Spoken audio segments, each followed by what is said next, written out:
Hurmatlı Kırgız elim. Şaylon jeyitini gördük. Biz boldulduk aytıp gelip attık. Uşuga çeyin ele 500 000 forma ekimenen taşılıp bütülgön. Andan keyin 400 000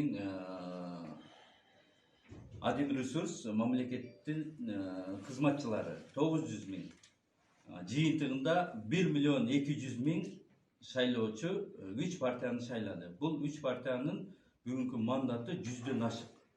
Биз көргөнбүз Ак Жол 70 мандат алган убагында. Андан кийин СДПК 38 мандат алган. Экөөнүкүн кошуп бүгүнкү бийликтин партиялары андан ашып кетти. Алардын 100дөн ашты. Алардын жыйынтыгы эмне болгонун Кыргыз эли жакшы билет. Биз айтып келдик. Уурулар келатат, саткындар келатат, коррупционерлер келатат, криминалдар келатат, абайлагыла, сактангыла элим дегенди бүгүн Кыргыз элин тилекке каршы эске алган жок. Биз айтып атабыз. Биз утулдук. Биз утулуп голос аз алганыбызга өкүнүп аткан жокпуз.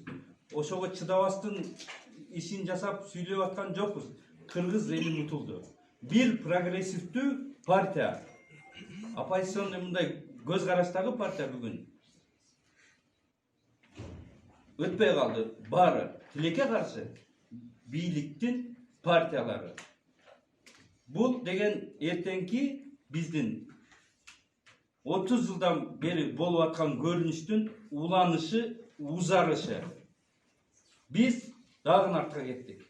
Эл утулду. Биз утулдук. Баарыбыз утулдук. Буну менен кайсыл жерге барышын бүдөмүк болуп калды. Менин оюнча бунун аягы жакшы менен бүтпөйт. Рахмат. Алтынбек Турдубаевич, Азаттык радиосунун мүмкүн Айбек Бийбосунов. Азыркы учурда Ата Мекен реформа жана Иман Нуру партиялары бул шайлоонун жыйынтыгын тааныбай тургандыгын айтты. Алардын катарына замандаш да кошулары белгилүү болуп атат. Анан сиздер дагы ошондой позицияны карманып турасыздар. Анан Ата Мекен айтып атат, биз оппозициялык блок түзөбүз деп. Анан сиздер ошол блокко кошулушуңуздар мүмкүнбү негизи мындай сунуштар болуп турат? Алар менен сүйлөшүп атабыз. Алар менен байланыштабыз. Бүгүн өзүбүзчө билдирүүлөрдү жасап атабыз. Эртең ал партиялар менен чогуу дагы бир иш-чаралар жүрөт.